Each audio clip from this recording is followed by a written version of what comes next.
బాగి అమర్ మీద పగతో రణవీర్ పక్కా planners mask కట్టుకొని షాపింగ్ మాల్లో అదే పనిగా బుజ్జమ్మని గమనిస్తూ ఉంటాడు. బుజ్జం ఎప్పుడైతే ఒంటరి దొరుకుతుందో ఒక్కసారి తన నోరు నొక్కేసి పక్క తీసుకెళ్ళిపోతూ ఉంటారు.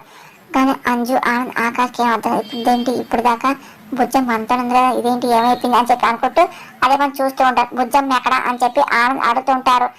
కానీ ఆకాష్ అంజుకి ఏం అర్థం కాక టెన్షన్ పడుతుంటారు. సరే ఒకవేళ మిస్ అందరు వెళ్ళిందేమో, వెళ్ళి అడుగుదాం పదా అని చెప్పి ముగ్గురు వచ్చి మిస్ అమ్మ బుజ్జమ్మడి వచ్చిందా అని చెప్పి ఆనంద్ అడుగుతూ ఉంటాడు.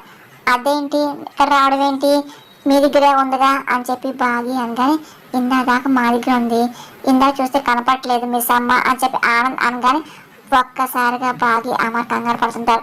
షాపింగ్ మాల్ అంతగా సిద్ధమవుతుంటారు. ఒకవైపు ఆనంద్ ఆకాష్ అంజు అలాగే అమర్ బాగి టెన్షన్ పడుతూ మొత్తం షాపింగ్ మాల్ అంతా చూస్తుంటారు. పక్కా ప్లాన్ వేసి ఇంకా అమర్ బుజ్జమ్మని నోరు చేతులు కట్టేస్తాడు. ఆ తర్వాత అదే పని నవ్వుకుంటూ ఉంటాడు.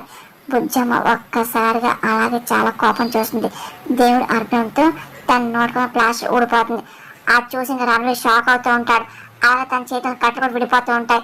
రణవీర్కి ఇంకా ఏం అర్థం కాదు, షాక్లో అలా చూసి భయంతో ఒడికి పడుతుంది. అదేంటి ప్లాస్టర్ దాంతో ఊడిపోయింది, కట్లు కూడా ఊడిపోయింది. ఒకసారి బుజ్జమ్మ లేసి రణవీర్కి వస్తాడు. ఇంకా రణవీర్ భయంతో అడుగులు వెనక వేస్తూ ఉంటాడు. బుజ్జమ్మ అడుగులు ముందుకు వేస్తుంది. ఇంకా రణవీర్ చాలా టెన్షన్ పడిపోతుంటాడు. అక్కడ అమర్ బాగి పిల్లలకి ఏం అర్థం ఇప్పుడు దాకా ఉన్న బుజ్జం ఏమైపోయినా టెస్ట్ పడుతుంది మొత్తం చూస్తూ ఉంటారు. రణవీర్ ఇంకా ఏం చేయాలి అర్థం కాక టెస్ట్ పడిపోతూ ఉంటాడు. ఇంకా వెనక్కి భయంతో అడుగులు వేస్తూ ఉంటాడు.